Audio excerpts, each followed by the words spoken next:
Listener discretion is advised. Adam Carolla and Dr. Drew. LoveLine, coast to coast.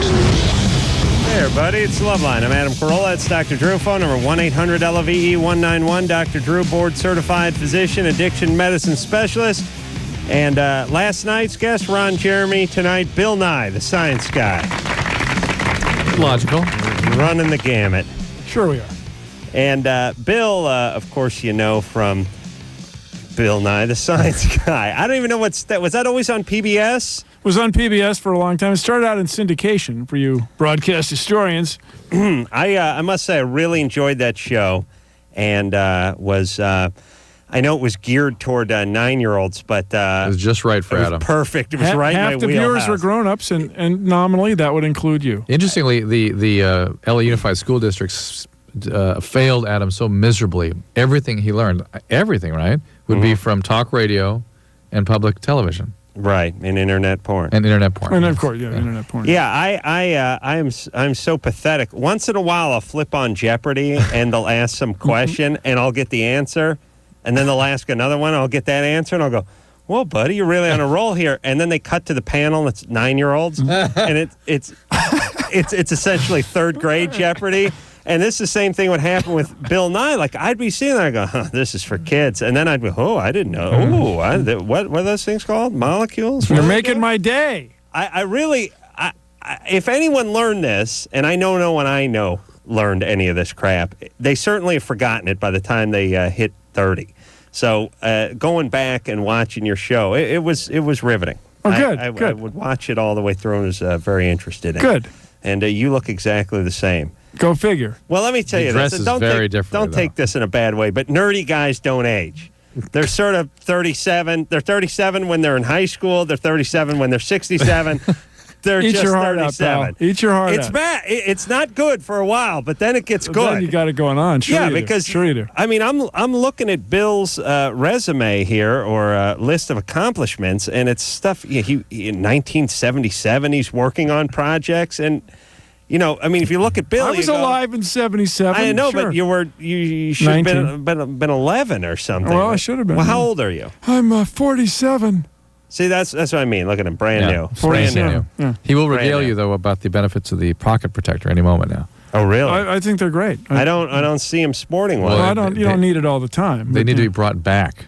The pocket well, protector? sure they do. Sure they do. Yeah. It's a great thing. You listeners. can't beat. You want to store information. Sure, you got your zip drives. You got your CD rewritables, but you cannot beat a piece of paper and a pen. You got multiple color pens. There you go. You're multimodal. I like the pen that gave you the 4 choices with the colors. Like you needed that. Like, boy, I really need to do this document. This one needs to be drafted in green. Great. Yeah, that's an important one. Well, letters were in green. They were? Yeah. Composition for school being in blue. For English class, it was in black.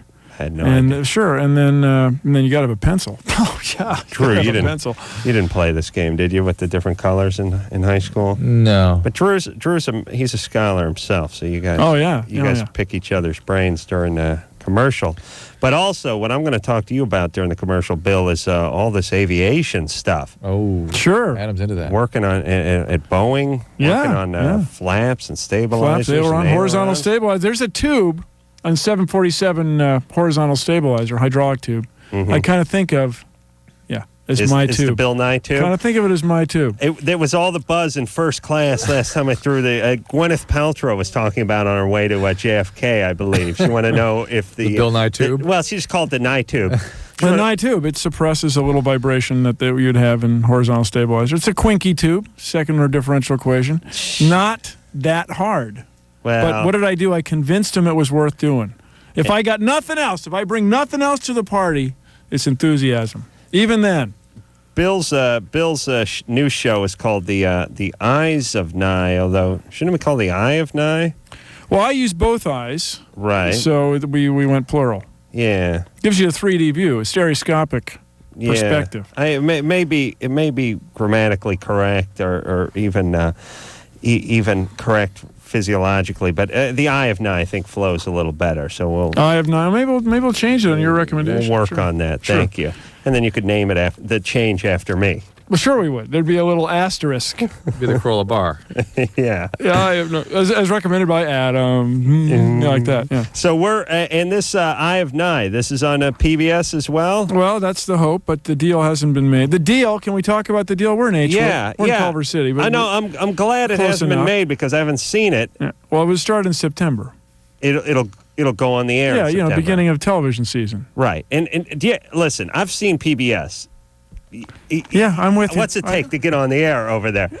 The British Huell accent. Hauser's on the air on British PBS. accent. Oh, Sewing is good. boy. Your competition is Huell Hauser touring a churro factory in Van Nuys. Dude, no argument You're in. here. This You're in. is wonderful. All you got to do is not fall over. Like, That's what you'd think.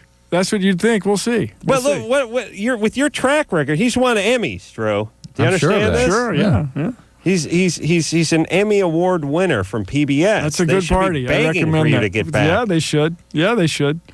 And what about? I was telling him yeah. you've ever been to Disney World? You've been to the dinosaur ride there? No. He and Ellen DeGeneres do this very long sort of movie before you get on the ride. And Really? My kids thought that was the greatest thing ever. That was good. That was done in Circle Vision. Yeah, in Circle Vision. Which they claim was Walt Disney himself's vision. Really? So between each of the lenses are mirrors. Mm-hmm. And then you measure these guys go out and measure the set very, very accurately so that the mullions, as we say, the vertical lines between the individual screens. I know what mullions Oh, are. of course you do, I've yeah. hung French doors. Of course you friend. have. Yeah, of course you have. yeah, hung them. And so they He was a line car- up. he was That is a wise carpenter. guy. He was Don't a start carpenter. going Be careful. carpentry with me. So anyway, they line up, and the effect is quite charming, right? You were charmed. Absolutely. And they claim it was Walt Disney himself's idea to do this many years ago. And so you got 5 cameras going at once, 6 cameras going at once, and they're so loud, you're in there, you can't even hear the other actor. You're standing this close to him. Because the cameras are so loud? Yeah, it's funny. You have to lip really? sync. You have to watch the other person's lips. Wow. An odd feeling. Let That's me how you and I worked, let me know. yell at Drew for 1 second. Drew, what do you think the chances are I've been into the dinosaur ride? I don't know. It might have been. Really? You not been?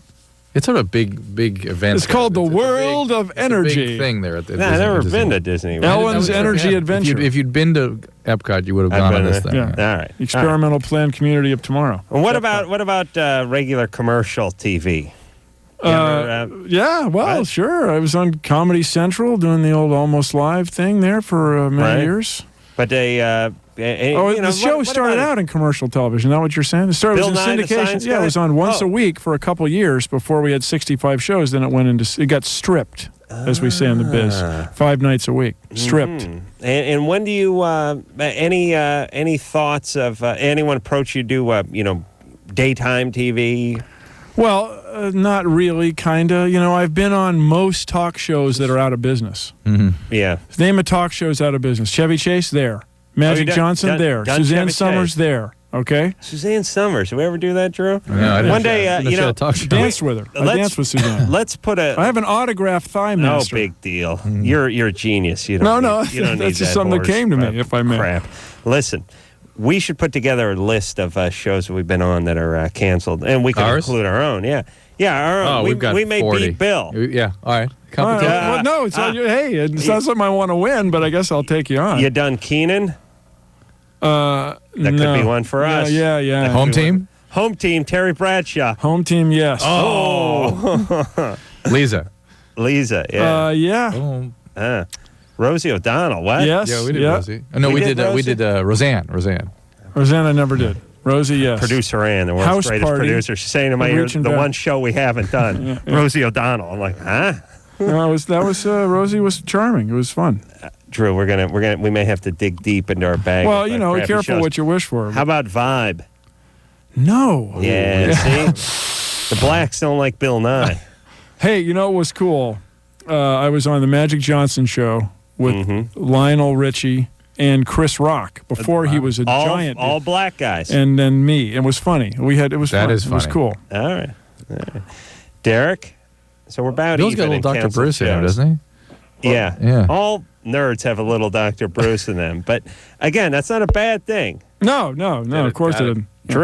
Drew, it's always the You're sitting over-under. the coffee again. See No. how long it takes a coffee mug to You make heard that. contact I with got the you. microphone. I got Talk the about clunk. brain function. It's like Yeah. everything has to stop when there's this sound. Yeah. Okay. Huh. That's Takes you all know kinds. us geniuses are. Takes all kinds. You hear what he said?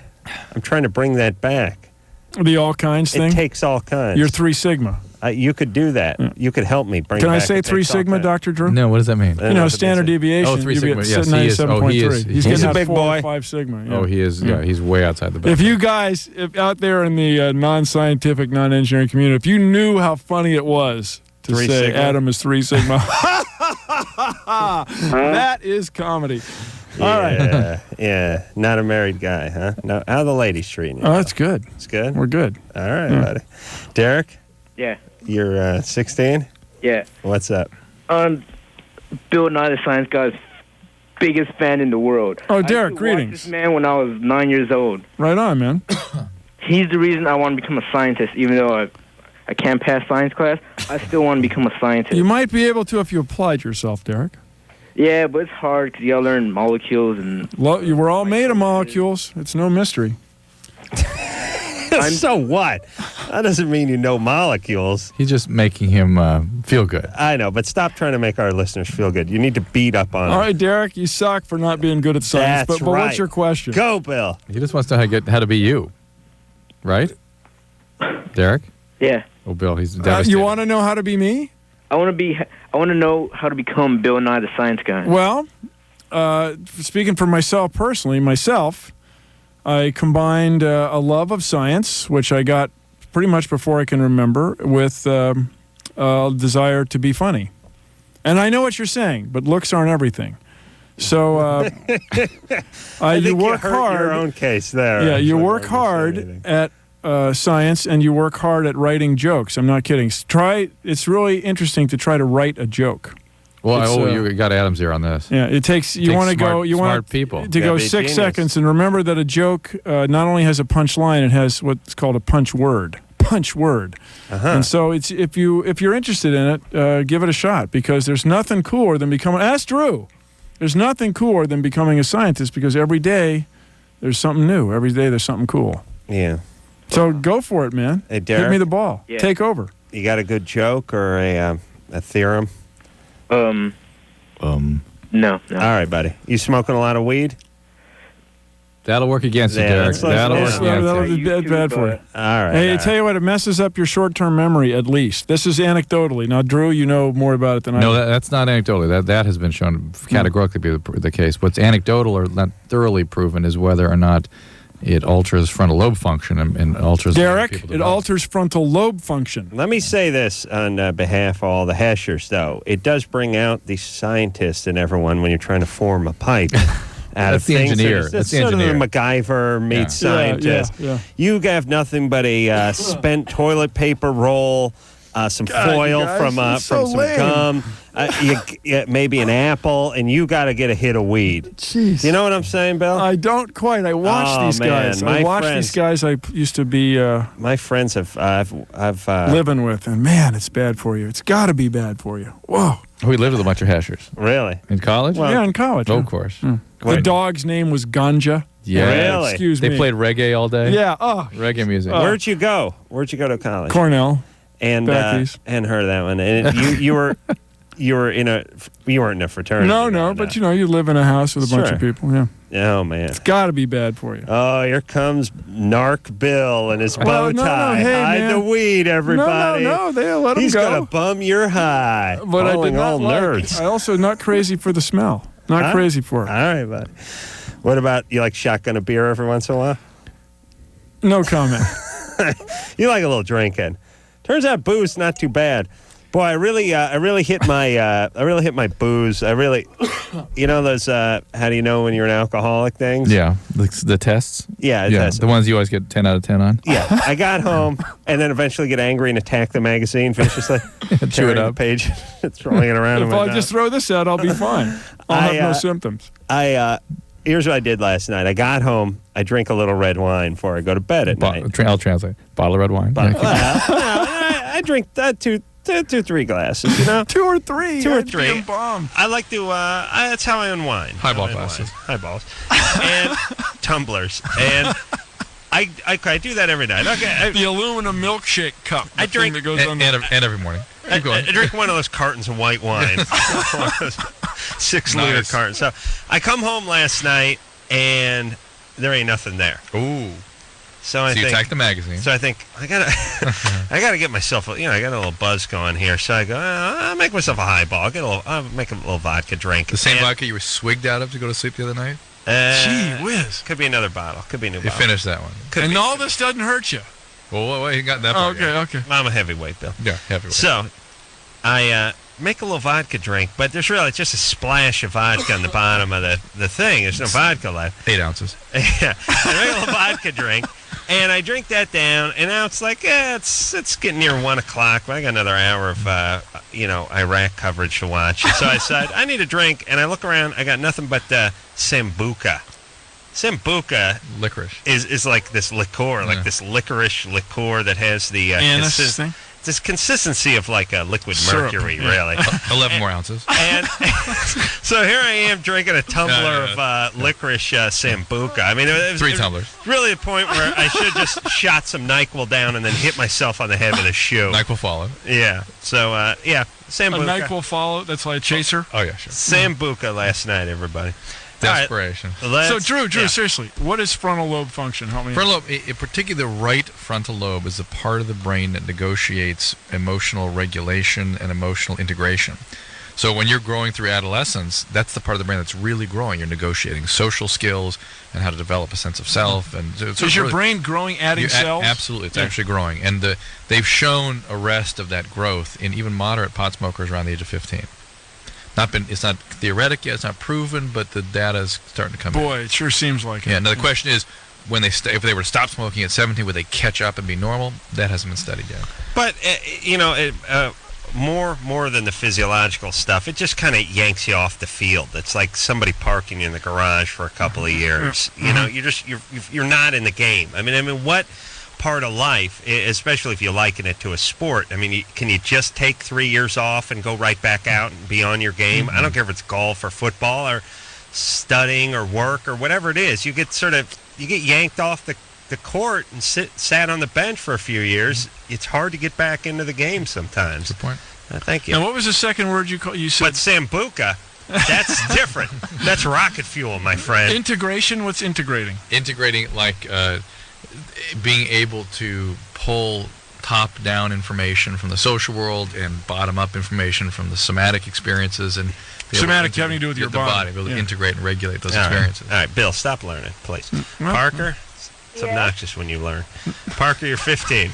Hey guys. Didn't say it was going to be easy tonight, Bill. No. No. Hey, it's just. He's funny though. See, Yeah. Oh, You can take he notes. cracks me up. The guy cracks me up. All right, I'm here. Parker, I love you, Adam. good times. All right. What's up? My question is, well, actually, I have a question for Dr. Drew and something I'm curious about. My boyfriend wants to have anal sex, and I want to know, like, the dangers and preps as far as everything like that. So, and you're 15. Accurate? no. How old are you? I'm 15. 15. Yeah. Well, There's a study we got to do with Bill Presley. She thought you were Yeah. calling her accurate, like it was her name. Yeah. You're 15, accurate, like Shelley. No. Not Shelley. Okay. How old is he? he's 16. 16. Are you guys bored with sex? No. How old's the guy? He's got to be 21. No, he's 16. No, he's 16. He just has a total ass fetish. Oh boy. That's nice. I'm All still right. skeptical. So risks sexually transmitted diseases, obviously. So you should really plan on using a condom. And You should more than plan. yes, you should categorically use them. But our callers, they get defensive if you tell them what to do. And you can tear that area. You can cause fistulas and hemorrhoids and things like that. Things happen. Yes, you have to be very careful. Yeah. And if Parker, it's not something you want to do. doesn't if sound it's like something you're that into it. Yeah. I have no idea. Well, Yeah, but listen, once in a while someone talks about food. Like when everyone talks about eating brains, I've never eaten brains. Yeah. I know I'm not into it. I just know I can taste it. I don't want it. How about haggis? I'm not. Well, I I've don't had want haggis. haggis. Haggis tastes like Taco Bell. That tripagus, all that stuff. I know I'm not into it before I do it. Don't you get that feeling about your ass, Parker? Well, Isn't your ass sort of haggis? What? He fingered me before, and I didn't mind it. I mean, I kinda liked it. I don't know. All right. He put his finger down. How's the relationship going with him? Okay. Okay. Wait, is the relationship going all right? Yeah. And I've been why- going out for like 7 months. And so. were you've been sort of chaotic life growing up, that kind of thing? Yeah, I guess. I don't. Yeah. I mean, it seems like you need high levels of stimulation or to feel sort of aroused and sexual. Yeah. Were you physically abused growing up?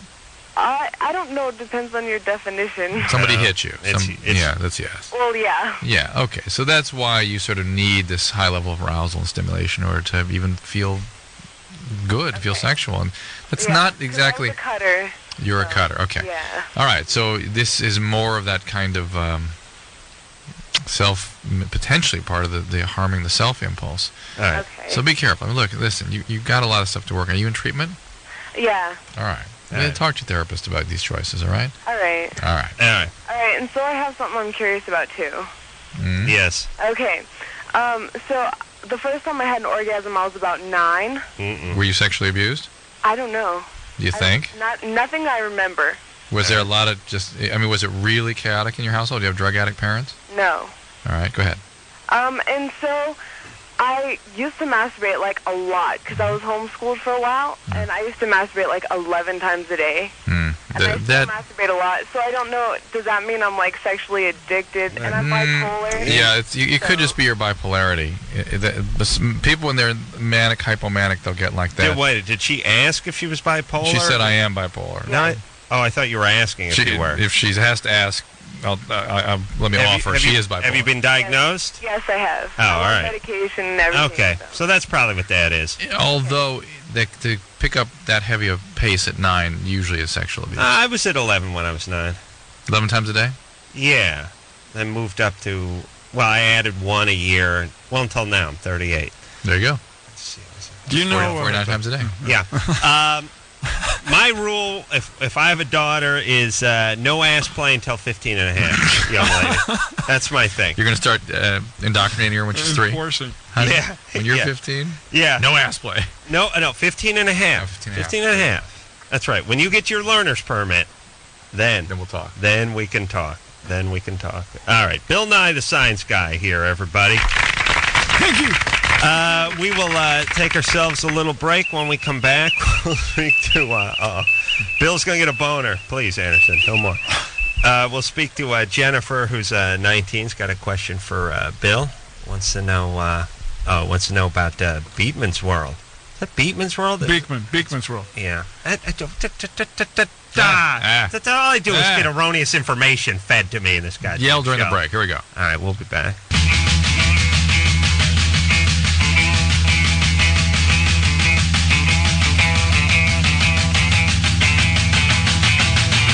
Hey, everybody, it's LoveLine. I'm Adam. That's Dr. Drew. Drew's going to be in the room in 1 second. He's on the phone. I'm giving a little consultation to a friend of mine. Needs his advice, so he's doing the Lord's work over there. Bill Nye is here tonight, the science guy. And, Bill, you don't mind the science guy. Cookie for it. Yeah, really? It rhymes, you know. Yeah. Where do you live? Well, I live in Santa Monica and Seattle. Mm-hmm. You like Seattle? Oh, yeah. Yeah. It's beautiful. So, did you go to, let's trace Bill Nye's. Oh, we got nothing but time. Right. Bill's in Cornell, not smoking pot. No. And Bill graduates with an engineering degree. Engineering, yeah. And then Bill goes to Seattle to work for Boeing. For Boeing, yes, sir. And Bill and the cameraman knocks the door over. Well, not all the way over. Yeah. All right. So you go to Boeing in the mid 70s, Late later 70s. Let's call it later 70s. Later 70s, and you go to work. What's your first assignment? Nose wheel steering on 747. You got to have a priority valve.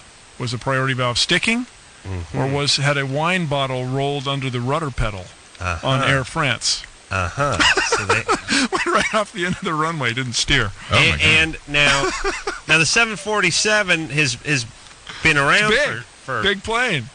But in 77, the 747's been around for 10 years, About right? 10 years, yeah. And and now you're there on a project that's been built, but you're trying to improve it. Yeah, analysis we called it back in the day. Analysis. So you're down, and you don't have a whole bunch of computers at this point, do you? We had a computer that could take up to 40 lines of BASIC. Fortran. Well, Fortran 7 was around, but that was being supplanted by PLC, and Boeing had its own software. But the thing was, you'd use the way to get hydraulic problems done in those days was in BASIC and on a drawing board, a layout, so-called. What's in BASIC mean? BASIC is a program that's sequential. It doesn't compile, doesn't link. Just goes from line to line. And what would you say? And I don't know if you have an answer to this, but the 7 computer. You're right. The computer you're screwing around with. I mean, today's laptops. Oh, my watch has got 100 times the capability. And the storage medium was cassette tape, audio cassette tape. Oh, which really? was cool, man. You could put it in the company mail and send it to another guy. To reel to reel. That's right. Yeah, sure. Wow. Yeah. I entered engineering school with a slide rule. Wow. I was graduated with a calculator. Still pretty quick on a slide rule. Still pretty quick. And I use a slide rule to scratch myself. Really, that's the only thing. Well, they're good for that too. Never but owned a slide rule. you should align them after you use them. True. Did you ever own a slide rule? Briefly. What happened? I have a small collection. Went to the computer. All right. So you're at Boeing, and you're working as a mechanical engineer there. Yeah. And you're there for how long? 3 years. For 3 years. And then I went home at night. They let you go home at night. Yeah. They encouraged it, actually. And you're there for 3 years, and then what? Now it's 1980. Went to work at a shipyard. Oh, really? Working on, I wanted to do something groovy, something politically important. Right. So I worked on oil slick skimming, and the seemingly trivial task of separating oil and water in the oil field, which isn't that easy. The water's dirty and oil sticks to it and so on. But in the meantime, of course, like so many engineers, I was doing stand-up comedy at night. Yeah, well, there is. I mean, you bring this up, but it's like there's certain professions, like ironically, rabbi. Those guys always have schmaltzy, horrible senses of humor. Those guys are hacks. I don't know what it is. But they should have good senses of humor. Engineers, it should be better, yeah. But engineers do have their own kind of humor. I mean, they're smart guys, but there's other smart guys that don't lean toward humor. I don't. Have you figured out what it is about engineers? The guys I used to work with, I thought were very funny. Guys I thought were they were in on the joke. You got to have a sense of humor about things, or you'd explode. Yeah, but engineers seem to have it more than other serious professions. That's right on. Do you know what I'm talking about, Drew? Except for my stepdad, who's an engineer, I get to jump on the guy to get a word out of him. They go either way, kind of thing. Yeah, okay. I don't want to jump. Yeah, maybe you're right. Right. All right. So now you're working on your comedy. Sure, I was. And you're also working on taking the oil off of water after. Left there. I left that. I didn't. That job was not precise enough. Right. These guys who just weld things together by eye didn't appeal. I wanted to get back into the math. Wanted to do the numbers. So I went to another company, Sunstrand, working on business jet navigation. Now what? Now you mean business jet, like Learjets kind of thing? Yeah, Learjets. And the navigation systems that are in them? Yes, back before we had global positioning. Yeah. Yes, it was inertial, and we liked it. And now how do you do navigation on it? You have gyroscopes that are so accurate, you point them one way and you trust them, and you just fly that way. Wow. These gyroscopes did not have spinning wheels. Oh, they didn't? No, they had spinning beams of light. They're laser gyros. Dr. Drew's looking at me with incredulity. Wow. Interesting. So it's quite a charming thing. You have a block of glass that is thermally happy. It doesn't expand or contract very much. And then you have a beam of light going through it from mirror to mirror. And you may not have thought about this, but the beams of light stay in one plane, one orientation in so-called inertial space. Then as you turn the airplane, you're rotating around these beams of light. Right. And what happens in a circle of light, there's called ring laser gyros. What happens in the circle or a polygon, corner to corner to corner, you end up with two counter-rotating beams. They go against each other. That's the only stable configuration. Any beam that's not going along that axis goes off into space and gets absorbed, and it glows pink. It's quite cool looking. It's a very science fiction looking thing. It's hard to believe it even works. And then you fly the plane around in any orientation. There's all this kooky math you got to do to convert the orientation of the inertial beams back to the orientation of the plane, but it can be done. And in those days, the computers were not quite fast enough to do it fast as the plane was going. Wow. And it was a hassle. It was really weird. If you look back, that kind of computation could be done I'm just by that guy. What was his name? Derek. Derek could have done it. On pot, he could do it. Yeah. I'm brought back to 1976 with Bill laying this same spiel out, buddies in front of the TV set, and his stone roommates are like, "Bill, McMillan and wife are on, dude. Why don't you take your gyros? Lost on the younger viewer. Take your gyros and head them toward the kitchen. Yeah. Oh, yeah. Get your ass out in front of the TV set." All right. So now, all right, we'll get into more of this as we go along. But I'm very interested in this stuff. That's charming. And there's a lot of people. Let me just say this. Please. You idiots out there, you should all have an interest in things you don't know. You really should. Like, there's people who are Democrats and they only want to listen to sort of people with a left-wing bend. And there's other people that are Republicans, they only want to listen to Rush Limbaugh. Or they're not. They're just, Bill's talking about engineering, mechanical engineering. I'm not a mechanical engineer, so therefore I shouldn't be interested. No, you should be more interested. The stuff you know about, you should be less interested about because you already know it. Thank you, and plus, everybody has more of an interest in it than you realize. Everybody drives cars. It's all mechanical engineering. Yeah, it's not an interest. Jennifer. Oh, yo, what's up? This is your same logic of people know molecules because we're all made of molecules. Well, you should have an interest. I was trying to support cars your are point made of molecules too, right? Heck yeah. You're Jennifer. right, All right, so we should all know. Jennifer, you're 19. Yeah. Hey, Adam. Hey, Drew. Bill, I'm so in love with you. I'm a hardcore fan. Before I even asked my question, I was wondering if there's any way I could get your autograph. Yeah. Go to my website, BillNye.com. Explain who you are, and I will do my best to send you my autograph. Okay. You'll see there's a message to Bill thing.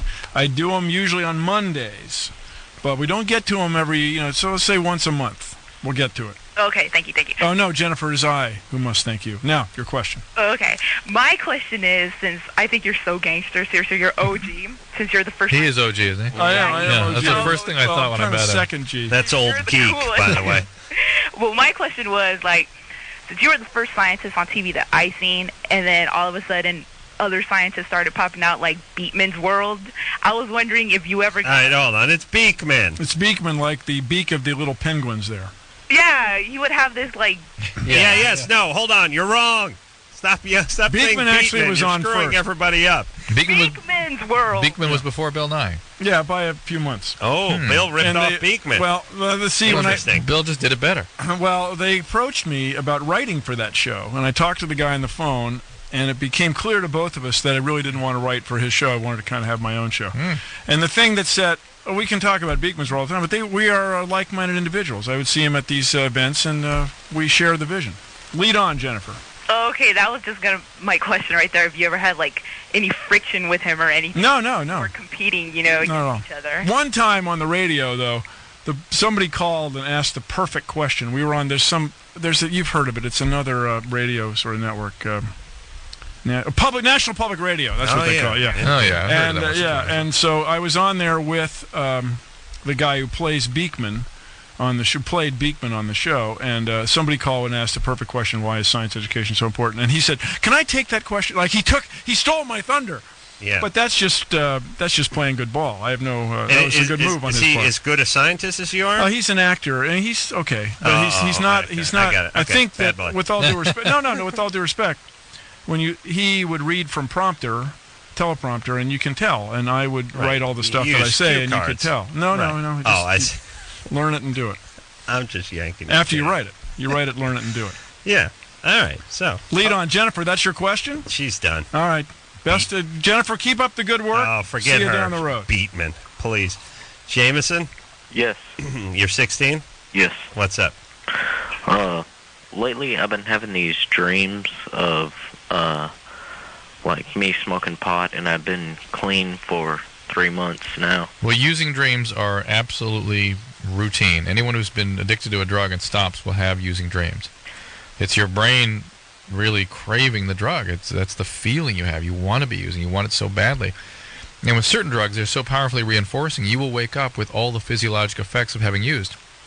cocaine being the best example of that. You wake up, heart rate up, the sort of skin tone up, sweaty, lips numb if you drink, your nose numb. Really? Yeah. What causes that? Your brain is reacting with it. It just wants the drug. It's just thinking about it, preoccupying about it, just the way somebody might have a sexual dream, any other kind of drive that they would. Imagine. Some people have those. Adam, as you know, 49 times a day, never has an opportunity for that kind of I thing. didn't have time. No. How dare both of you? So anyway, lead on. So apparently, dude, it's not that uncommon. But I'll tell you what, it doesn't sound like you're in a program, because if you were, people would tell you that everyone has that.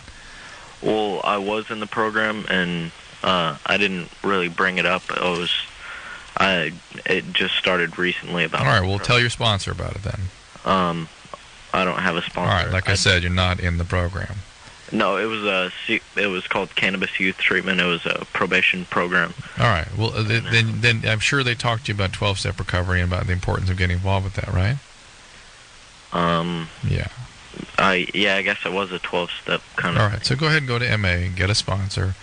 Without working with a sponsor, you aren't going to get better, and these feelings are going to eventually overwhelm you. They really don't settle down. They get worse with time. Drew, nobody wants to use a sponsor.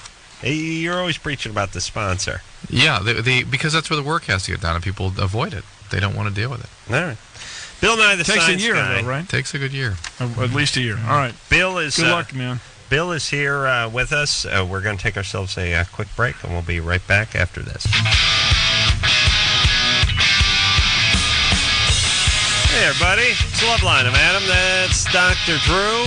Bill Nye, the Science Guy, is in here tonight. Phone number, 1-800-LOVE-191. Bill, a breath of fresh air. I normally don't have people with more than a junior college education inhabit that seat you're in, Bill, but it's nice to have some brains. I can feel it sucking it out of me. You feeling yourself getting dumber by the moment? Uh-huh. See? Bill is working on a new show. Yep. The Eyes of Nye. Right. The Eye of Nye. But the Eyes of Nye, the way you say it, it rolled off pretty good. It's Sounded better okay. alliteration there. Plus, when you see the graphic, it's no question, I have two eyes. And this show's going to go back onto PBS. That's the plan. And it's going to go in September? Yes. And what Bill has been doing, now this is not a kid's show. Nope. In fact, one of the shows is about addiction. And that's where Dr. Drew comes in. He's a star.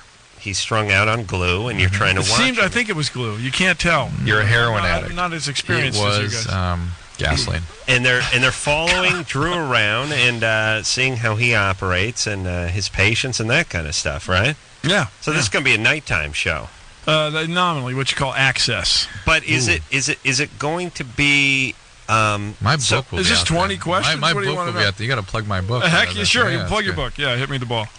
Oh, by the way, I got a new book out You do. about dinosaurs. Nice, Go on. Nice plug for Yeah, Drew's sure. book, by the way.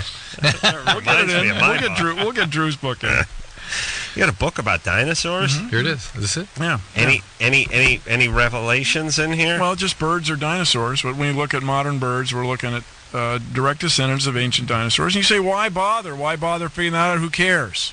Yeah, that's Well, the well. more you I was know- thinking that. I wasn't. The more you study these ancient animals, the more you learn about modern ecosystems.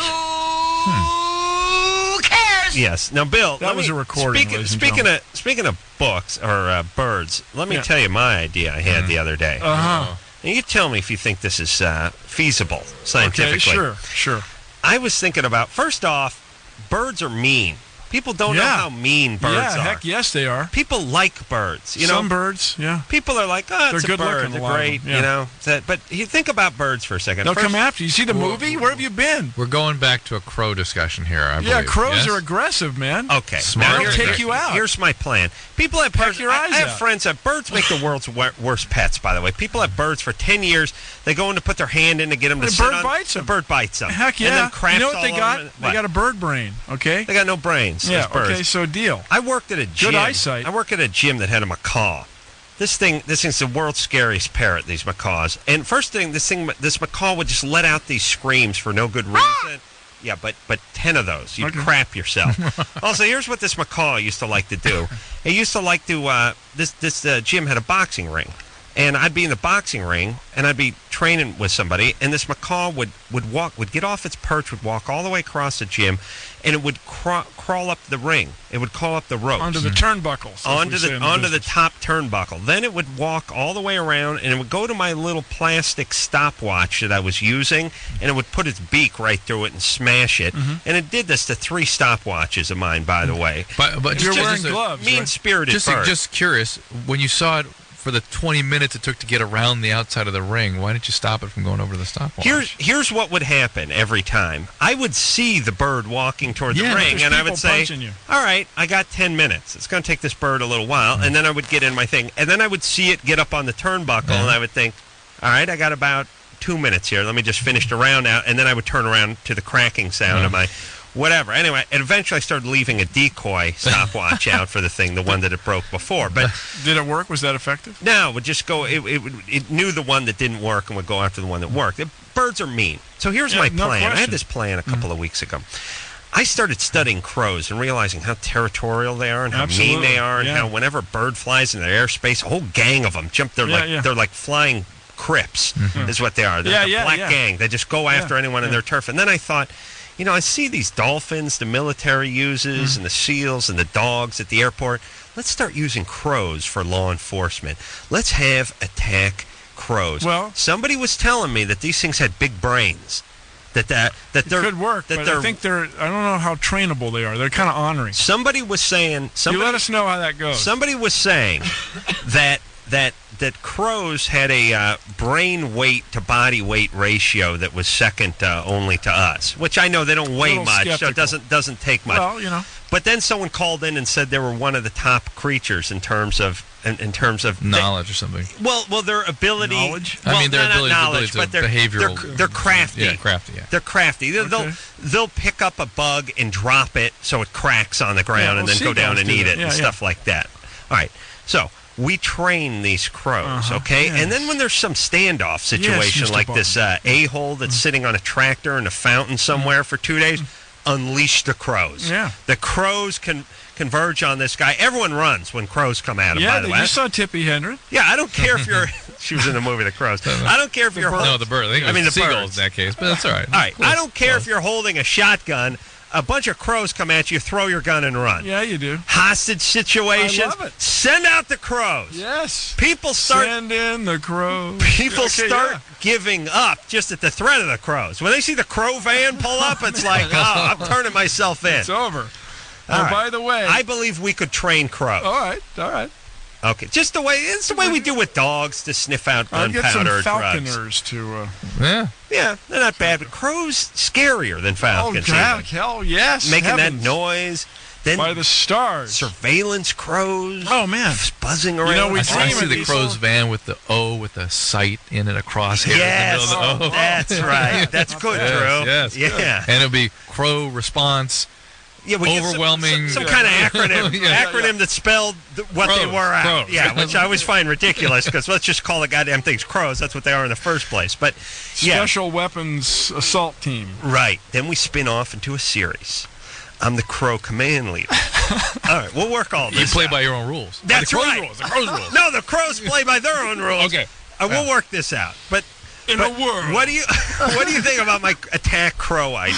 It's all right. As a man of science, it's just all right. But I think just you might have some problems managing them. We would be a better idea if it was your idea. You'd have to. No, just getting them to do your bidding. I think you'll find. I think we overcome that hurdle. Okay. If we overcome that hurdle, with then what? we're talking. With drugs, crow drugs. That's right. Yeah. There you go. Okay. All right. So, Bill's got stuff to talk about, but I don't care because we got to take one call. Let's do that.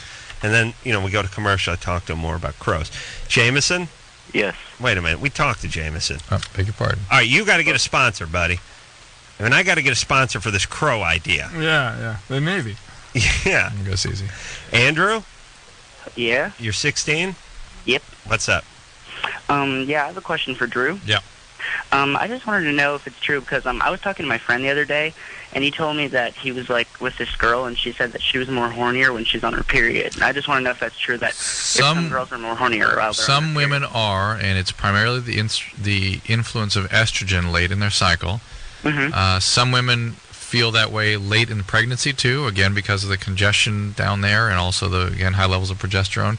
Some women are shut down by progesterone, so it makes things worse that time. But humans are one of the only mammals that don't have estrus. They don't have a time when they're ready to reproduce. Oh, yeah. Yeah. It's one of the evolutionary mysteries, is why would you have this thing set up where where a woman doesn't know whether or not she's pregnant. Or could possibly become pregnant. Right. Well, and so doesn't know when she's going to become pregnant and so on. And it's generally agreed right now, right, that it's part of the subterfuge that makes soap operas. It's you want to optimize, the woman wants to optimize her chances of getting the best mate. Yeah. Bill. The mystery is what makes the world go round. Be honest, please. Yeah. You have used your degree, your experience, your engineering to try to build a woman in your basement. Have you not? No. Have you not? That movie, Weird Science, was originally called The Bill Nye Story. I believe that all super smart guys at one point or another dreamed of building a woman that they could keep in their basement. No. Maybe It's way all too men complicated. think of that. Yeah, but Bill actually could do I wrote a comedy. No, you didn't hear what he said? It's the exact opposite. You thought about doing it. He realized it was too complicated, gave up immediately. But there wasn't some point where you needed like 80 feet of fallopian tubing down in your basement with ratchets and things, no? Your cameraman losing his ass Well, here. the thing of it, All right. just to look at the, take a watch apart. Look how complicated that is. Yeah. That's not even one cell. Man. Yeah. It's not even your Golgi apparatus. It's not And even forget about taking it apart, try to hump it. Oh, for God's sake. See, that's where you and I are different. Hold on. Yeah. All right. We'll pick that up when we get back. After this. Hey, everybody, it's LoveLine. I'm Adam Carolla. That is Dr. Drew. Phone number 1-800-LOVE-191. Bill Nye, the science guy, in here. The multi-Emmy Award-winning Bill Nye. That's Drew hacking in the background. And when we left off, were we selling anybody before we went to break? There was something about you guys were entering into a discussion about, well, as far as I can go. Bill was jealous of my crow idea, and I think that's where we left off. He was Broke my angry. heart. Yeah. Yeah. You stole it. Scooped him. The programmed, the drugged crows that would attack the bad guys. Yeah. Don't you think though we can train most animals just through using food, pretty much. I figure we could do that. But with I think the you'll crows. find crows are especially ornery. You let us know. But that's why I want them for the mission. You understand? Yeah. Well, so imagine training spiders. Yeah. Insects are a little different. Yeah. Well, that's not an insect, but it's challenging. No, it would and it's be. comforting to think. Speaking of LoveLine. Yeah. Okay, you look at a crow's brain; it's pretty small, right? Right. Consider a spider's brain, Right. or a dragonfly. They're microscopic. Are they? And and yet they conduct their lives. They have sex. They carry on. They produce more spiders, more dragonflies. All this other stuff we got is just so much. It's just so much extra stuff just to compete with each other. It makes you crazy out there. I'm telling you. All right. Still thinking about building that woman, though. Huh? Silk. Yeah, Silk. yeah. Did you called a couple days ago, right? Yeah. Yeah. What's up? Unacceptable. Yeah. All right. Well, I have a few questions for Mr. Bill Nye. Yeah, Silk. All right. Well, my first one is, what are the problems in traveling through outer space? So, are you serious? Mm-hmm. So, do you have access to a computer? Yeah. A television? Yeah. So, the problem with space is it's a vacuum. So you have to take your own air. It's like a camping trip, a complicated camping trip. You can't go back to get anything that you've forgotten. Right. And as you may know, getting back from outer space into the Earth can be very difficult. We just blew up a space shuttle. Was now So that's was that what you're really asking me? It's a vacuum. There's no air. So that's the first thing you got to deal with. Then the sunlight's hot. When you're in the dark, it's cold. It's just a hassle, man. But compared to going to the bottom of the ocean, I must tell you, much easier. Really? Oh, it's much Really? easier. Yeah, get a pair of binoculars. You're exploring the surface of the moon. Go to the, even rudimentary depths, 10 feet down, you drown. what? This could turn into a 10 Shelley feet. I Berman meant 3 all of a meters. sudden. I was kidding. All right. Yeah, you should be talking in terms of meters, and sure, you stay with the CCs. I'm going to go with the Smurfs ass hairs as units of measurement. Shocking. But that's how you measure in construction. So. Smurfs ass hairs. Okay. Well, it's usually a sea hair. I know, on yeah. the side. See here, I used to work in a machine shop. Real Yeah, familiar. guys like that. But let's talk about the exploration of the ocean. what percentage? I don't mean what percentage have we canvassed or covered, but is there a bunch of stuff that we don't know that's going on out there? Yeah, you see, one of the things with global climate change, people say, is the Earth going to get colder or warmer? Is the Earth going to get more stormy or less stormy? Is what we're going to have in the Eocene period? We had palm trees in what's now British Columbia. So are we going to have that same situation? And all that heat that comes from the sun and will be trapped in the Earth's atmosphere is regulated by what, Adam? The ocean. Yes, the crows. My brilliant crows, my and pretties. So, for example, if the Gulf Stream were to stop, which has been speculated by certain climate scientists. Oh, really? If the Gulf Stream were to stop streaming, Europe would be cold and icy and Chicago-atic, which is, well, you say that, but they have big armies and they have people to feed and they got stuff. It would be a hassle. Yeah. Well, and hopefully so studying the ocean is one valuable way to spend your days. And what do you think about space exploration versus the ocean exploration? Well, you got to do both. You can do both. You got to do both. You're into both of it. Absolutely. Because it's all about exploration. So people say to me, Bill, they say, hey, man, we can't explore space. We have to pay teachers. Right. We have to build school. That's right. Okay, but if you're a politician, and I know some of you are, the idea is not to choose between going to a war on a foreign soil or pay teachers. The choice is not, do we build new schools or visit Mars with a robot? No, you have to do everything at once. That's your job, Mr. or Ms. Politician, which you've got to figure out. So when it comes to exploration, you have to do as much as you can. You see, now let me just tell you. May 30th and June 25th, we are sending 2 rovers to Mars. Are you guys down with this? You all over this? And they're going to land on Mars in 2 different places. They're going to screw around in there in what looks to be... When are they going to land on Mars? January, February 2004. Punch it, pedal to the metal, all the gunpowder you can get going at once. 7 months to Mars. That's when the orbits are favorable. Sure. Sure they are. And so you land in what we believe to be these ancient lakes. If we were to find fossil bacteria in these lakes, that would change everything. Why? Because then people would really have to ask themselves, what does it take to have life? You just want these creationists to shut the hell up for a change. Is that what you're saying? Well, you don't like these Bible-toning retards anymore than we do, right? You just want these. The Earth's 2,000 years old. That's you want real these hard. tards to shut up, don't they? It's bad. Yeah. It's bad for business in Kansas a couple of years ago. Businesses would not open factories in Kansas because the school board was so wacky. Yeah. With regard to creationism. Yeah. We should. You believe, like I believe, we give a little too much respect to these tards, right? These religious people, whether they're Shiite Muslims or born-again Christians, they all need to be told to shut up. They're very influential. They're influential on their own fellow tards. But no, not all right. Smart people don't believe any of that crap. You're an atheist, right, Bill? Yeah.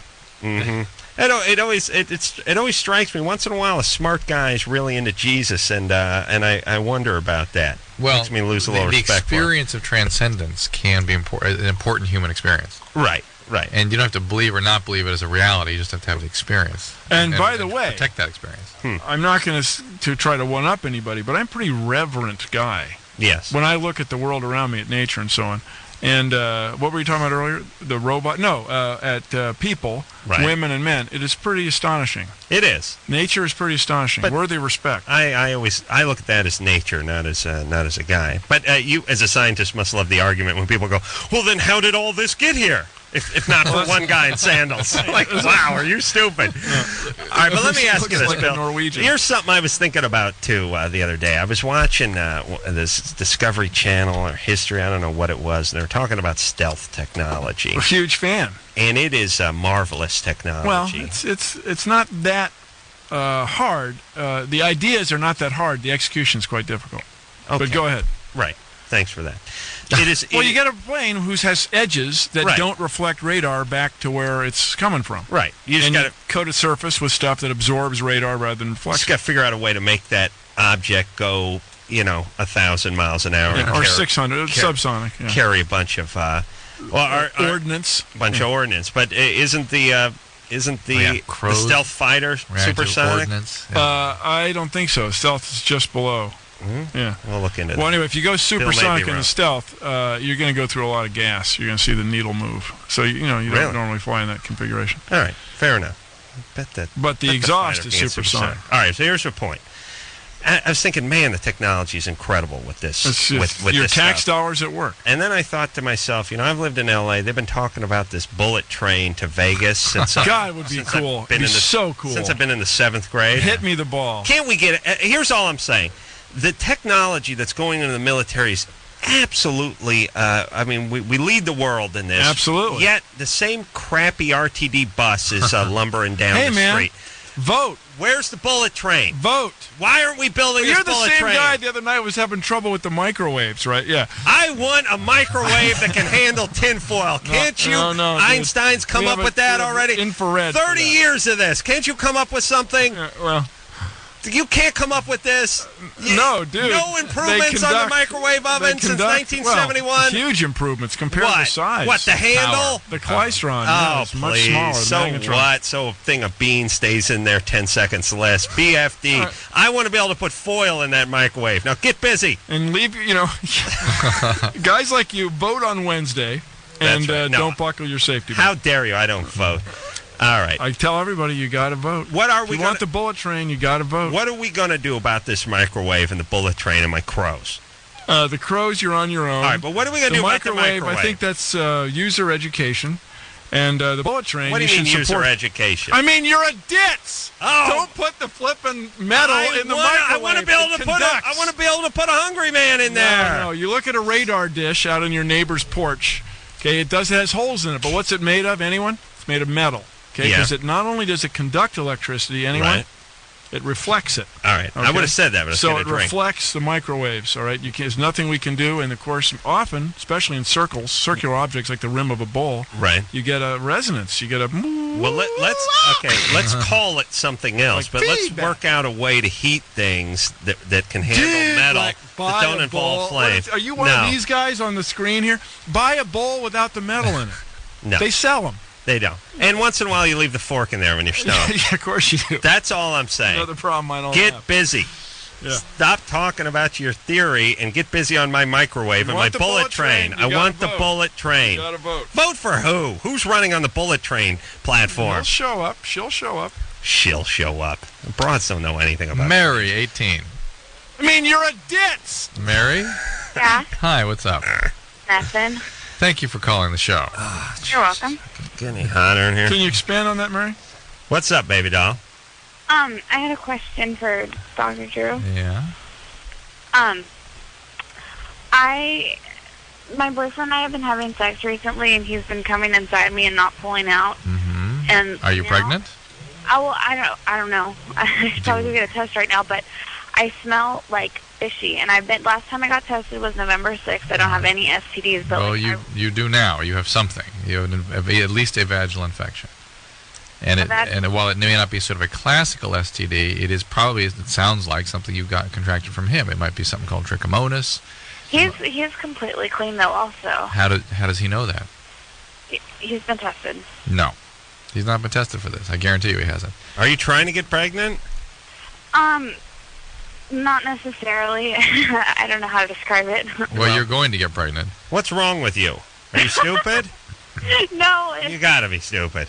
You're 18, you don't care. Like, sorry, well, if I get pregnant, I get pregnant. If I don't, I don't. it's a long story. And I got time. well, no, because it happened before, and I had an abortion, and I don't want to have an abortion again. So wouldn't that be smart then to use contraception? Well, yeah. By the way, I love when our retarded callers try to corner us with Yeah. the world's worst logic. Like you're gonna go, Non-logic. oh, wanted to get an abortion in my. I see, touche. Well, Now you I don't want stand an abortion. I stand corrected. I apologize. Let's move forward. What's wrong with you? Nothing. You're gonna get pregnant. You already had an abortion. Yeah, I know. It's All right. Let's just do me a favor. If and when you get pregnant, either have an abortion or give the kid up for adoption. For adoption, that would be fine. Now, tomorrow when you go to have your pelvic exam so they can find out what kind of infection this is, which it definitely is, and they may actually treat you without an exam. There are creams now that are very simple to clear this up. you guys You need a know pregnancy it's test, and you need some contraception, all right? Okay. All right. But it's Mary. an infection. He'll need to be treated too. And get some contraception. Would you Serious please? Okay. What's the matter? Me have an infection. I just got tested. That's the only thing. All It's a right. vaginal infection. Do nothing. Wait a Do minute. nothing. Wait. Who cares? Do nothing. I hope your vagina falls This off. will not be the- and have 1,000 kids. I'll pay for all of This them. will not be the Nah, last. I don't get my bullet train because I got to pay for all their crappy This kids. will not be the last vaginitis you Suck get. my It's a crows on that common vagina, thing, hers. and while it's transmitted back and forth between males and females, No, it's what not she a, cares. She not knows often she's not a fine. classic sexually transmitted She's disease. fine. She was crying about the thought of having a vaginal infection, which is nothing. She I was don't think she was crying. Yes, she about- was. Was she crying? Yeah. I think she was crying about this, Mary. whatever it is with her boyfriend. Mary? Yeah. What are you doing? Are you crying? No, I'm not crying. I'm laughing. This is kind of I- hard to believe. All right. I All right. I Sound like she was told crying. you. Look, she's a genius. What she needs you for, Drew? Just call the show. Don't listen to Drew and crank out some kids. Have fun in your trailer. Keith? Hey, fellas. Idiots. Had enough of people. Believe we gotta start a railroad. My bullet train. We got to put these idiots to work. You know, my plan is to build a railroad that just circles the entire United States, doesn't stop anywhere, and just runs into itself. Does nothing but keep idiots busy. Keith, Yo, what's up? you're 23. I am. What's up? Yeah, I had a question for Mr. Bill Nye over there. Yeah. I'm just a big fan of yours, and I actually used to live in Seattle and watched a really great show called Almost Live. Oh, yes. Those were the days. Yes. And I really loved the show. It was the first time I ever saw you. Great sketches. And Thank you. I just wanted to know if you ever kept in touch with the cast or had those were good times for you. So John Keister is working on my new show. He writes material for it. He's brilliant. Excellent. Bob Nelson's submitting material. I mean, he's writing. He's running he's great. He's amazing. The guy is amazing. And I haven't talked to Ross Schaefer for it's been over a week now. But yeah, I'm in real close touch with Ross, if you remember Ross Schaefer. So John and Bob are still brilliant. They're amazing. And from time I talked to Nancy Guppy a few months ago. Yeah, everybody's doing great. It's everybody's doing very well. Good stuff. And Steve Wilson, have a coffee with him quite often. Is there a seventh guy we haven't heard of that you could bring Well, up? yeah, he and I are bonding. Keith and I are having a little Seattle moment, Yes, okay? it's nostalgic. Keith. So, yeah, it's good stuff. But You Keith, did you call for some other reason? No, I just wanted to tell you that I dug the show back in the day, and you're great. Well, watch his new show if it gets turn picked it up loud. Absolutely. All right. All right, thanks, everybody. man. Yeah, Take good care. time. And why wouldn't PBS pick up your new show? Really, with all their competition? I don't see any reason they wouldn't. But All right, the they're deal's gonna not do it. done, and we don't. How's the pay over there at PBS? No Is it comment. decent? It's not great. I don't want it to be good. Don't get me wrong. Yeah, it's okay. All right. Find out what Huell Hauser's making. Do you know who that is? PBS. It's the world's like Huell Hauser. If he showed up at a party, you'd put an ice pick in his ear like 10 seconds. He'd be he's the most boring guy in the world. He's been on PBS for 30 years. It is grand and beautiful. And that's him on like 3 cappuccinos too. That's him describing the grand ballroom. That's him describing the grand ballroom. It is grand and beautiful. Yeah. I guess we're lucky you didn't use grand for a second time. Yeah. Do you watch Huell Hauser? No. You don't know the man? No. I figured they'd have like a statue of him up in front of PBS. Maybe they do, but I've never noticed it. You've not been down to World headquarters there? World headquarters, yeah, on Braddock Road in Virginia. Been there. Is that? No evidence of a statue. Just a lot of lesbians pissed off? No, it's kind of suburban. Kind of strip molecule out there. I went into... There's a subway stop, though. There's a train my stop. train. Kind of a bullet train. Kind of DC's bullet train. Oh. How did it get there? They voted. For it. They That's right. voted for the train. Now you go, hey. I went into NPR's studios, National Public Radio, a few weeks ago. It was spectacular. Yeah. And I thought, where are they getting all this goddamn money? Why do we got to Adam's operate Daniel out of this dump? And they have this castle to do their show. It's a shrine to radio. It's really 75,000 square feet and state-of-the-art studios. What's going on? Do you understand? Shouldn't we be in a nicer place than NPR? Okay. Drew agrees. Let's talk to... I'm just thinking all the money from our radio program goes to us. It does? Not all of it. Please. Really? Where else are they going? Well, how much? Well, Ann's back there. Westwood Brian. One's got to make a lot of money, right? I guess. Yeah, they don't put anything back. Elizabeth, Hi. you're 30.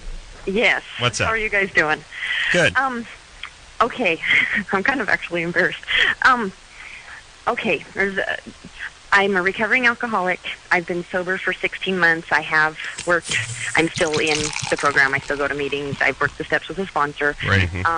And That works. That works. Listen to her. sponsors are so important. Sponsors are so important. Listen, okay? I was saying that no sponsor, no treatment. Very simple. Yes, absolutely. Okay, but here's the situation. For about 2.5 years, I was separated from my husband until recently. We got back together. We got back together in November. We never did get a divorce. He's a very nice guy, a very normal person. He took care of our 6-year-old son for a very long time, obviously, because I wasn't really with it. Since we've gotten Can I just comment for a second? The way she described that, I'm having trouble understanding what happened. What do you mean? Your 6-year-old son? He's currently 6 years old. My son is currently 6. And he, through most of his life, has been under the care of his dad. Yes. Okay. 16 months ago, he was under the care of his dad. Yes. Yeah. Okay. I can't focus because of the oppressive heat in here. My brain is boiling in its own juices. Anderson, can you turn I know you can't turn the air conditioning on because it ironically freezes up every time you turn it on. And then catches fire. Good. Can we burn this hellhole down? Stick with. They don't trust me with it anymore. There's like a code. Just turn it on, please. Turn it on. If it catches on fire, it catches on fire. It doesn't work. I don't know anymore. the code. We can't do it anymore. So Elizabeth, finish up. Here we go. So. Okay. You're back with your husband. Yes, we're back together. And, when I was drinking, and I did use some too, but alcohol was my drug of choice, I acted out a lot sexually. And now I don't... the only problem that we have right now, really, we've worked on a lot of stuff, is that I just don't feel like I'm getting the sex that I want. And I don't know if maybe I'm still trying to act out that way, or if, he's 30 years old, I know Adam is weird, but, most 30-year-old guys, they're starting to go down and they're sick. No. Not really. No. Not really? No. No, ma'am. No. Okay. 47, though, man, it's man. over. Oh, yeah. Forget it. 1 foot in the grave. You ever see that guy, the coyote?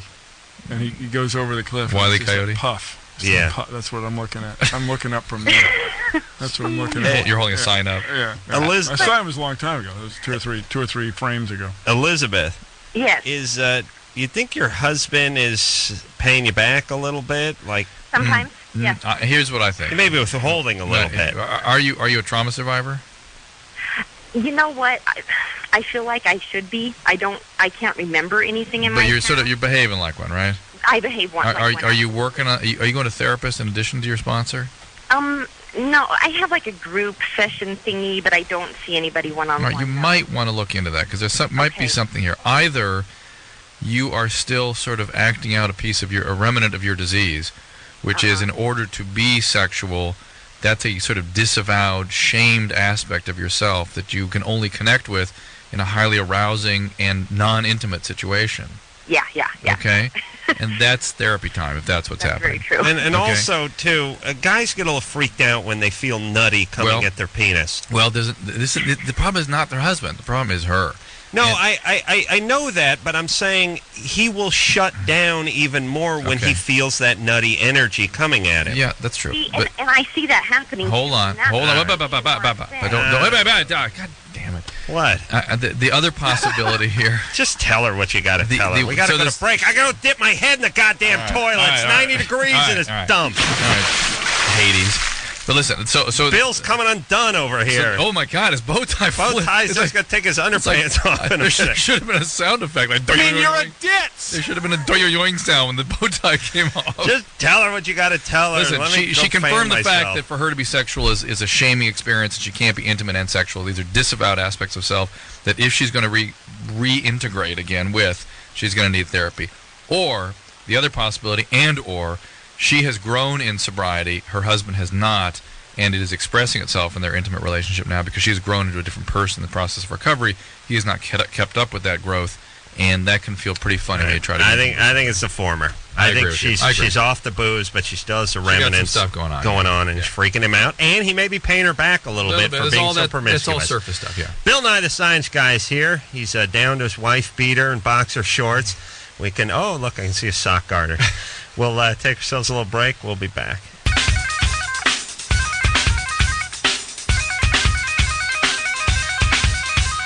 Hey, everybody, it's LoveLine. I'm Adam. That's Dr. Drew. Bill Nye, the Science Guy, is here.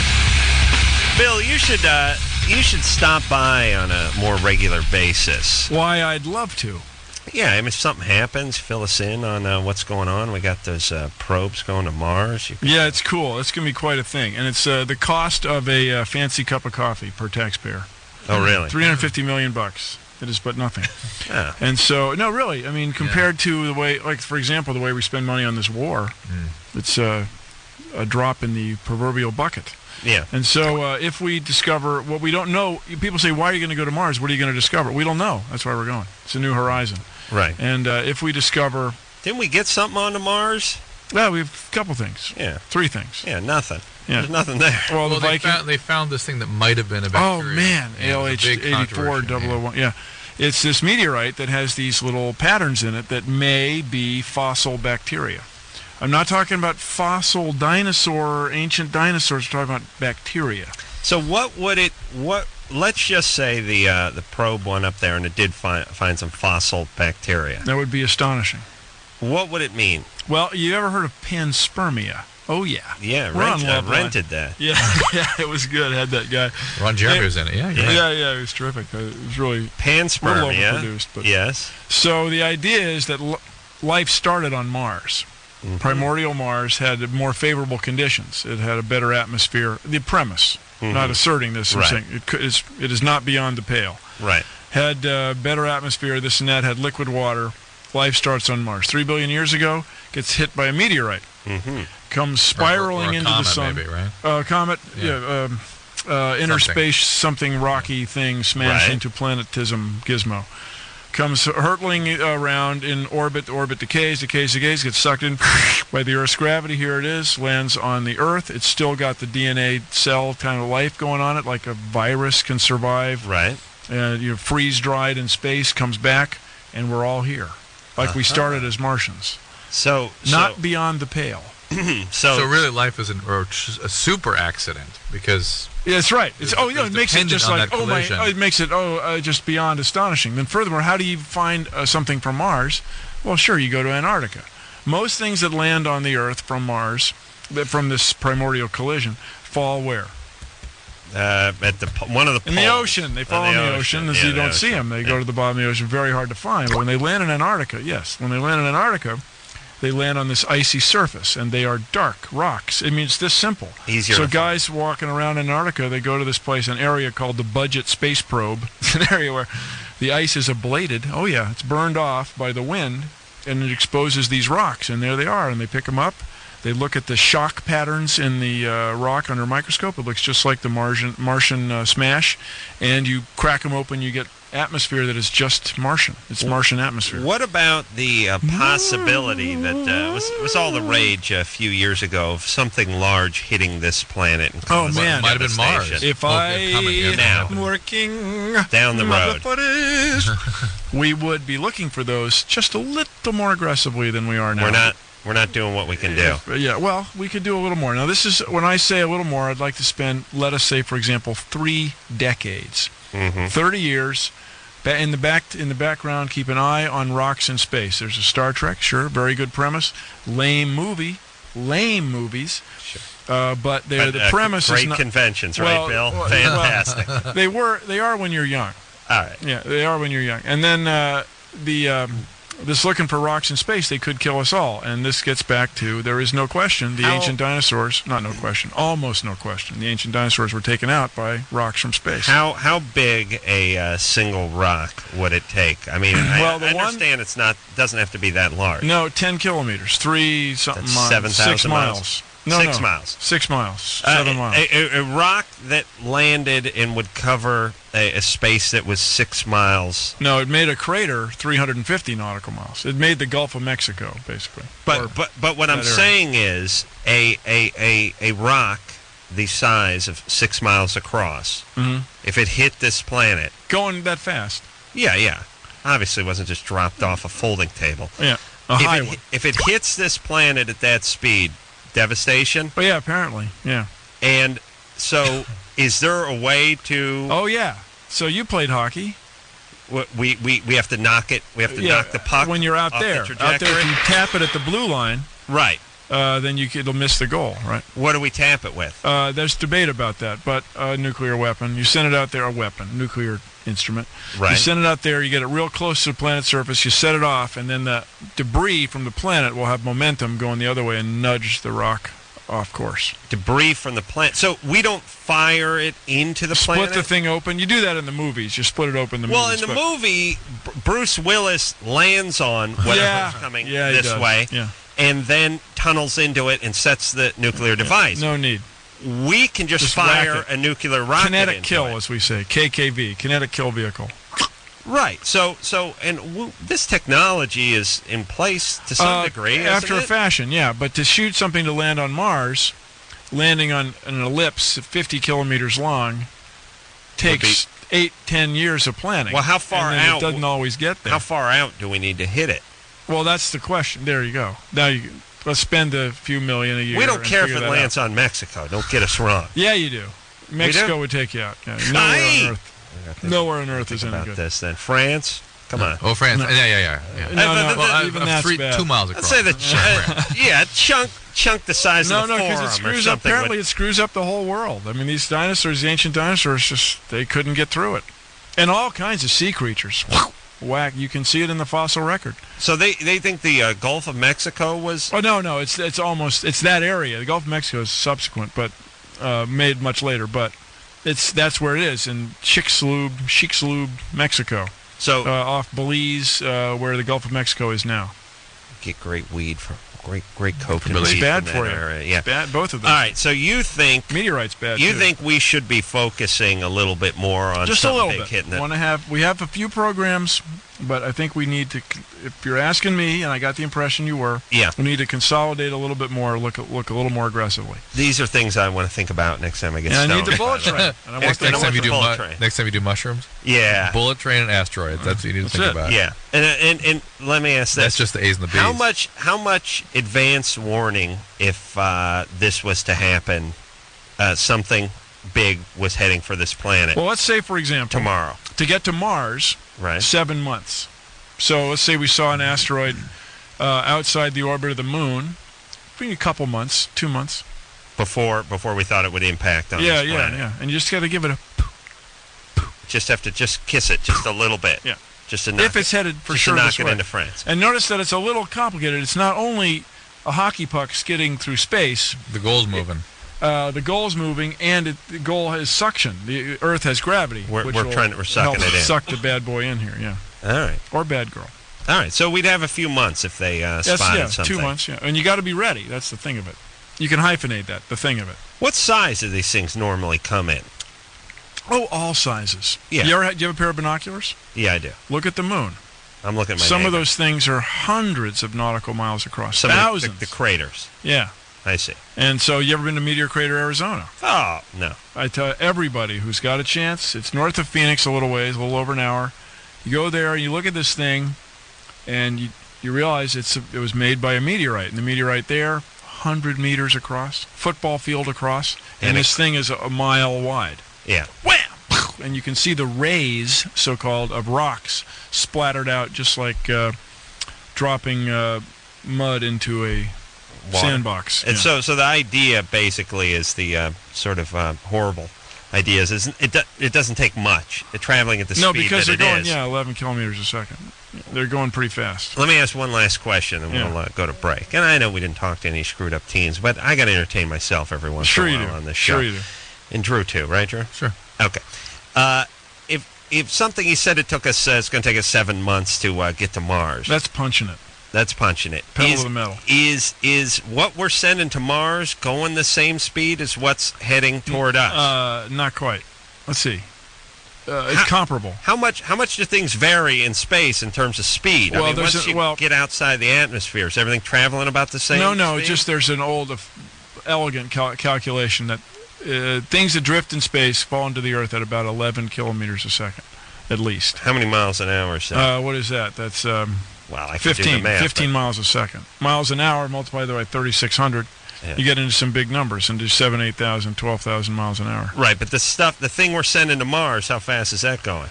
That's what you got me, and I'd have to stop and think because I used to know that number, and now, and it's in the New York Times today, and here I am caught, burned. Yeah, I told you, Mr. Smart Guy over here doesn't even know the maximum speed of the Mars probe. Doggone it! Give me a break, buddy. Come on, get your head in the game, Nye. Let's go. All right, let's take ourselves a little break. No calls this segment. Who cares? All I right, like fair the enough. the science guys here. All I want right. to know about the imminent destruction of the planet. I'm You think I interested in a talk to some couple of 14-year-old with syphilis from Idaho? Please. man. I got Nice bigger people fish live to in fry. Idaho. We'll take a break. We'll be right back.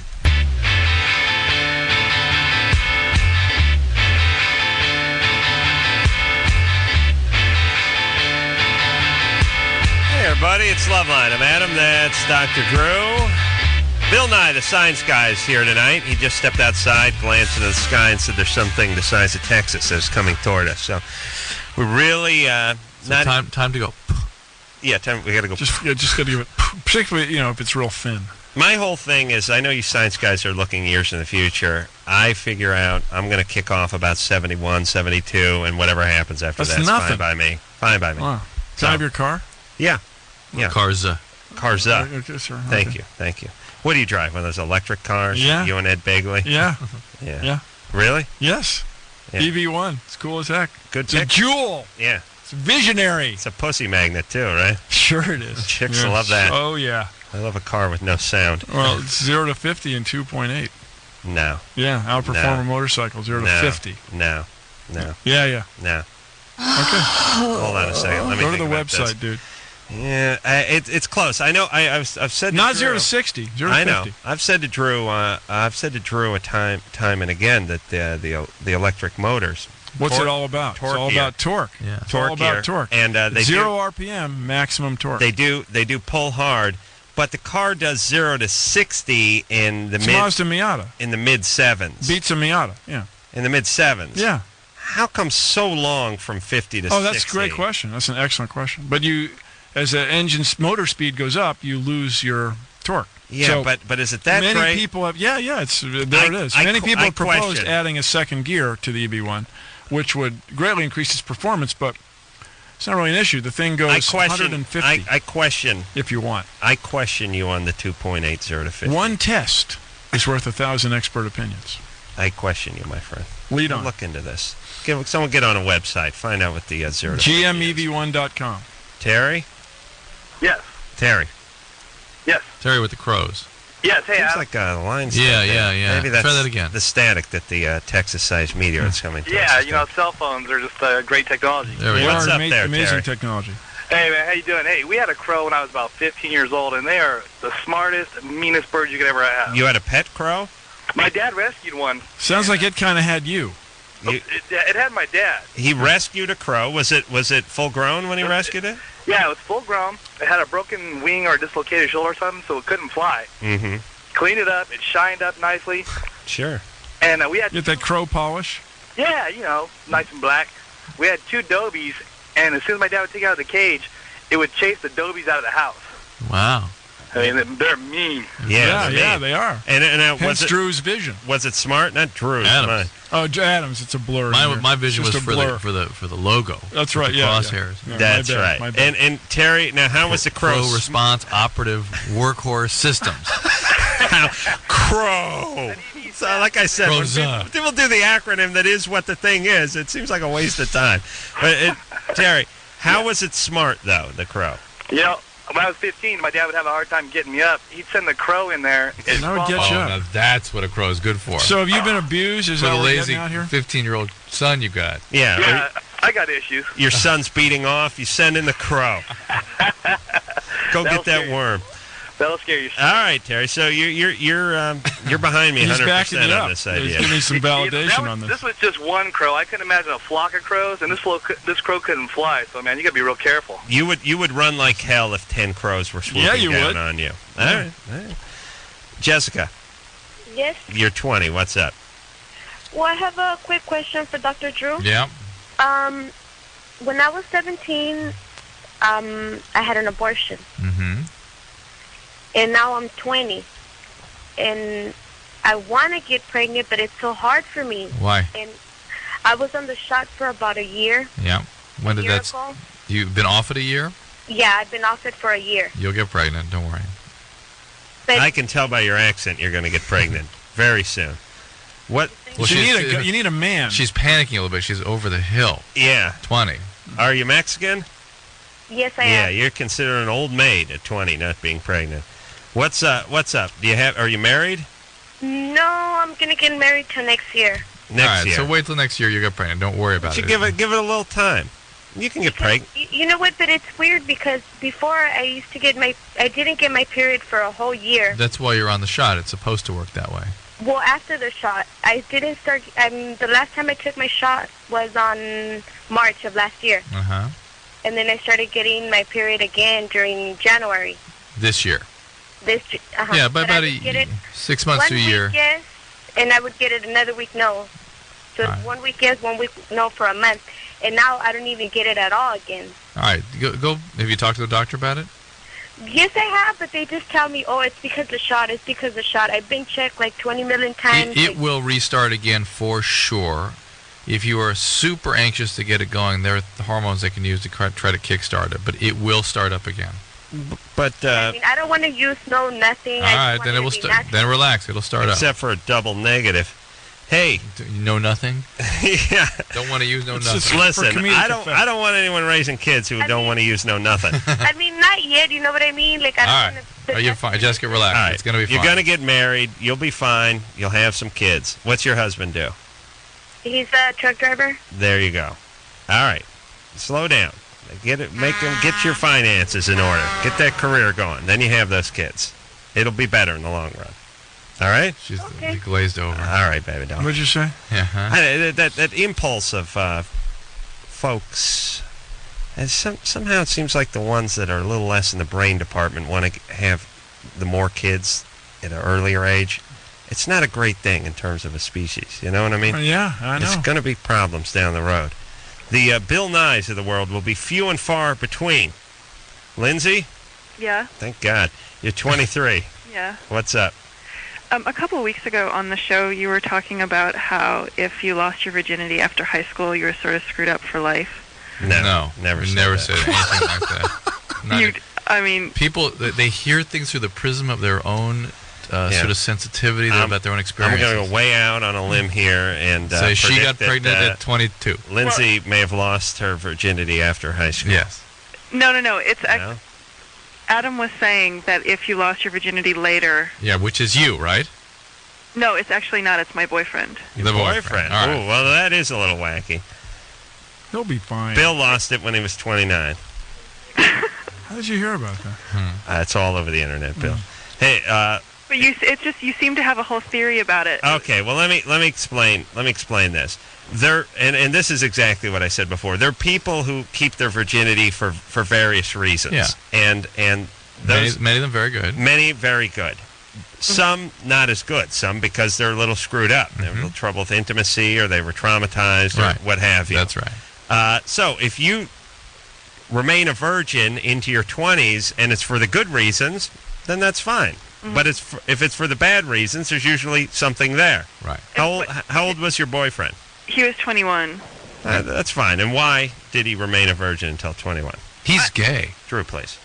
I don't know, to tell you the truth. I mean, I sort of think like he was sort of small. Yeah, well, some guys have a little trouble just sort of with their game.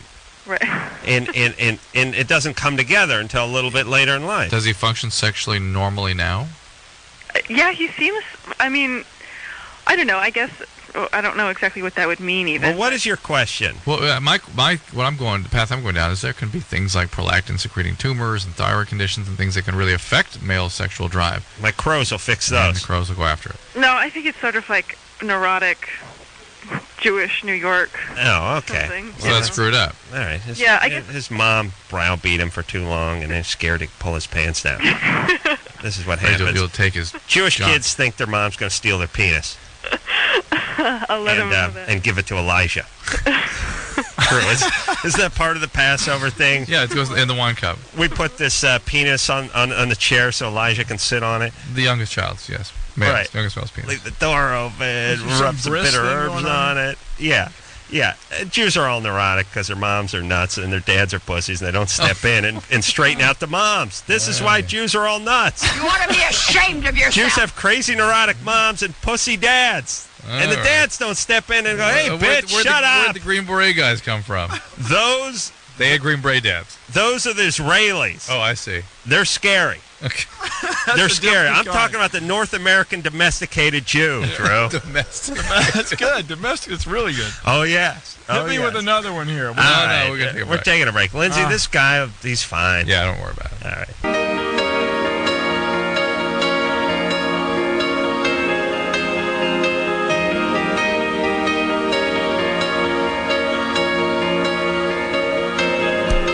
Hey, everybody. Well, God bless Bill Nye. God bless him. Smart. He's got the look. He's intelligent, stimulating, fascinating. Bill, you come back to the show anytime. It was great, man, you guys. It was just great. When the show does get picked up by PBS. Any minute. And hits the air, you come back and give it a big plug. And, of course, Drew will be on it at that point. And Drew's going to be in one of the earlier episodes? He'll be in the first 6. All right. Yeah, so will you. Oh, yeah, that's right. Yeah. That's Lucky you. Lucky me. So, I want to thank Bill Maher again. Bill Nye. Whoa, man. They both went to Cornell. Yeah, I can take a screw. That's right, Bill Nye. He's a despicable asshole. And please, Drew, the mic's still hot. Unusual guy. So, until next time, it's Adam Carolla for Dr. Drew saying mahalo. Hey, man, we can't explore space. We have to pay teachers. This has been LoveLine. The opinions expressed on this show are not necessarily those of the staff, management, sponsors, or this station. The producer for LoveLine is Ann Wilkins Ingold. LoveLine is a presentation of Westwood One Entertainment.